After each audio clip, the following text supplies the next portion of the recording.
YouTuber, vlogger, influencer എന്നീ ലേബലുകളിൽ social മീഡിയയിൽ സജീവമാണ് അസ്ല മാർലി എന്ന ഹില. വിവാഹശേഷം അഞ്ജുവിനൊപ്പം യുകെയിലേക്ക് പോയിരുന്നുവെങ്കിലും പിന്നീട് പ്രസവത്തിനായി നാട്ടിലേക്ക് തിരിച്ചെത്തിയിരുന്നു. എന്നാൽ മകൾ ജനിച്ച ശേഷം അഞ്ജുവിനെ വീഡിയോ കോളിലൊന്നും കണ്ടിരുന്നില്ല. ഇതോടെ ഇവർ തമ്മിൽ പിരിഞ്ഞോ എന്ന തരത്തിലും ചോദ്യങ്ങൾ ഉയർന്നിരുന്നു. ഇതിനെല്ലാം പുതിയ വീഡിയോയിലൂടെ മറുപടി പറയുകയാണ് അസ്ല. യൂട്യൂബേഴ്സാണെന്ന് കരുതി ഞങ്ങളുടെ ജീവിതത്തിൽ നടക്കുന്ന എല്ലാം നിങ്ങളെ കാണിക്കാറില്ല. അഞ്ജുക്കയും ഞാനും തമ്മിൽ ഒരു പ്രശ്നങ്ങളുമില്ല. ഇതുവരെ മോളെ കാണാനായി അത്രയും കാത്തിരിക്കുന്നുണ്ട് അഞ്ജുക്ക. ഞാനും കാത്തിരിക്കുകയാണ്. എവിടെയെങ്കിലും ഞാൻ ഇക്കയെക്കുറിച്ച് മോശം പറഞ്ഞോ? പിന്നെന്തിനാണ് ഇല്ലാത്ത കാര്യം നിങ്ങൾ പ്രചരിപ്പിക്കുന്നത്? അഞ്ജുക്ക മോളെ കാണാൻ വന്നിട്ടില്ല.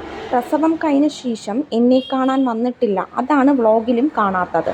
എനിക്ക് തന്നെ ഇതിൽ എത്ര വിഷമം കാണും. ഞങ്ങളുടെ ഇടയിലുള്ള പ്രശ്നങ്ങളല്ല അതിനു കാരണം. ജോലി കളഞ്ഞാണെങ്കിലും എൻ്റെ ഡെലിവറിക്ക് വരണമെന്ന് കരുതിയതാണ് അഞ്ജുക്ക. എന്നാൽ അതിനിടെ യുകെയിലെ നിയമം മാറി. എൻ്റെ ഡെലിവറിക്ക് തൊട്ട് മുന്നെയാണ് അഞ്ജുക്ക ജോലി മാറിയത്. സ്പോൺസർഷിപ്പ് കിട്ടാൻ വൈകി. വിസ എക്സ്പയറായി. ആ സമയത്ത് ട്രാവൽ ചെയ്യാൻ പറ്റില്ല. എനിക്ക് അങ്ങോട്ട് പോവാനും പറ്റില്ലാത്ത അവസ്ഥയായിരുന്നു. ഇതിലെല്ലാം ഞങ്ങൾക്കും വിഷമമുണ്ട്. പക്ഷേ കരഞ്ഞിരിക്കാൻ പറ്റില്ല. എൻ്റെ മോളെ സന്തോഷത്തോടെ നോക്കണ്ടേ? പോസ്റ്റ്മോർട്ടം ഫേസിലാണ് ഞാനിപ്പോൾ. സന്തോഷം തന്നില്ലെങ്കിലും വേണ്ട, മനസ്സ് വേദനിപ്പിക്കാതെ ഇരിക്കാൻ നോക്കുക. യൂട്യൂബിൽ പങ്കുവച്ച വീഡിയോയിൽ അസ്ല പറഞ്ഞത് ഇങ്ങനെയാണ്.